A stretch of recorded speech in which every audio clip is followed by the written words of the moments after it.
starting in Luke 17, beginning with verse 11. That's your place? On the way to Jerusalem, Jesus was going through the region between Samaria and Galilee. And as he entered a village, 10 lepers approached him, keeping their distance. They called out, saying, "Jesus, Master, have mercy on us." And when he saw them, he said to them, "Go and show yourselves to the priests." And as they went, they were made clean. Then one of them, when he saw that he was healed, turned back, praising God with a loud voice. And he prostrated himself at Jesus' feet and thanked him. And he was a Samaritan. Then Jesus asked, "Were not 10 made clean?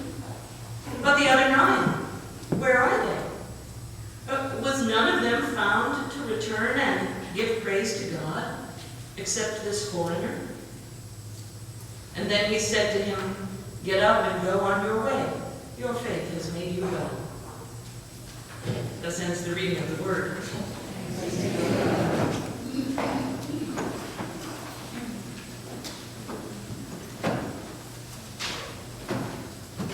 This starts a different section in Luke's gospel. All the stories that we've been working for the past few weeks have been stories that Jesus has been telling to other people on his way to Jerusalem. And suddenly things are changing. Suddenly Luke is talking, and Luke is saying, when Jesus was on his way to Jerusalem. So suddenly there's a change in the format of the storytelling. Luke is talking to us about something that happened to Jesus. On his way to Jerusalem still, I think that Luke might have been looking at the map upside down, because he says going from Samaria to Galilee to Jerusalem, through Galilee to Jerusalem. So, but Galilee is like up here and Samaria is like here. So the map must have been upside down when he said that. And we know that he didn't live in the territory, so he didn't have MapQuest. What is it?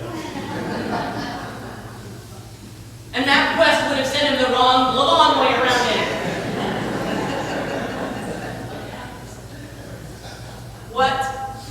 What happens in this story is Jesus arrives at a village. We're not sure where this village is exactly. I mean, it's in Samaria, so it's probably full of Samaritans, and he enters the village, and right there at the entrance to the village, there are 10 lepers at the side of the road. They've got a good begging spot right there at the entrance to the village. Now, some of you probably already know about the plight of lepers. Or, look, you don't, I'll tell you. When you were diagnosed with leprosy, you immediately had to separate yourself from the people that you love. You had to separate yourself from the community. You had to separate yourself from your family. You had to separate yourself from the village. Everybody's hands should go up. Everybody's seen Ben-Hur. Heavens. Well, if you haven't, watch it this year. It'll be on soon. But Ben-Hur has a very graphic description of what the life of a leper was like. And the life of a leper was such that they literally people had to know that they had to walk a very wide circle around lepers because they were contagious.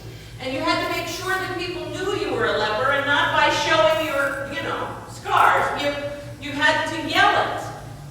You had to say, "Unclean! Unclean!" Nice, huh? So, when Luke tells this story about the lepers who are appealing to Jesus, they are doing it from a distance, from afar off. Now, Jesus is used to crowds. He's used to people being around him a lot, but the leper dynamics are just a tad different. When they say to him, they say, "Jesus, have mercy on us. Jesus, Master, have mercy on us." You'll hear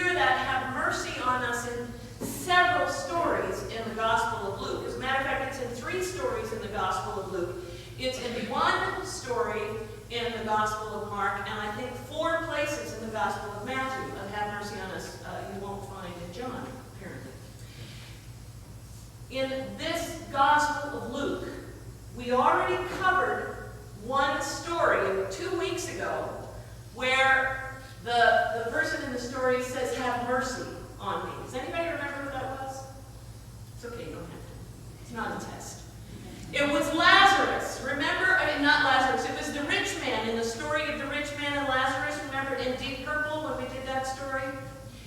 And the rich man is in Hades, and he's in agony, in flames, remember? And he says, "Father Abraham, have mercy on me and send Lazarus to dip his finger in water to cool my tongue." The other story in Luke's Gospel is the story of blind Bartimaeus. It's also the same story in the Gospel of Mark. Blind Bartimaeus, wonderful story. Blind man at the side of the road in a good begging spot says, "Jesus, have mercy on me." Now, the key here is that Jesus went over to blind Bartimaeus in that story and says, "Okay, Bartimaeus, what do you want me to do for you?" There are some commentators who make some assumptions that that term, "have mercy on me," means that they want to be healed. But no. Jesus asked, "What do you want me to do for you? You want me to have mercy on you? What do you want me to do for you?" In this story, Jesus doesn't ask the lepers, "What do you want me to do for you?" Jesus doesn't go anywhere near the lepers. Jesus doesn't touch them. Jesus doesn't pray for them. Jesus simply sees them and says, "Go and show yourselves to the priests." Now, I don't know what they thought, and I don't know really what to think. I don't know how Jesus said that exactly. I don't think that Jesus said, "Go and show yourself to the priests." I don't think he yelled at them. I don't think he scolded them. But my feeling is that the lepers, well, they've already done that. They've already had to do that. Don't you know that in order to be claimed or in order to be diagnosed officially as a leper, you have to go to the priest. You have to go show yourself to the priest. The minute you see a leprous wound, and you have to say, "Look," and the priest says, "You're a leper, go." Diagnosis, priest. These guys have already been diagnosed as lepers. They've already been to the priest. And Jesus is telling them to go again. Well, doesn't he understand that that's how they became lepers? And so they're walking away from him. And I have this feeling, kind of like scolded children who are kind of looking back, hoping that that toe-tapping, hands-on-hip parent might change their mind. You want us to go to the priest?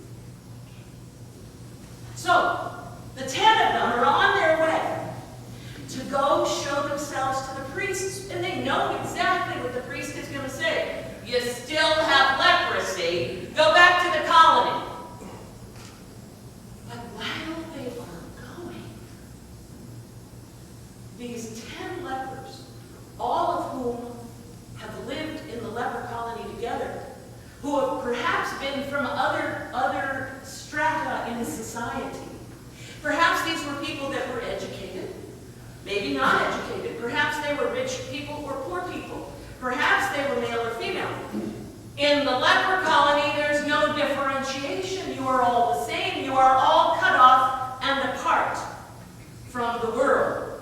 There is no better leper than another. You're all equal, on an equal ground. So these 10 are going together to the priest.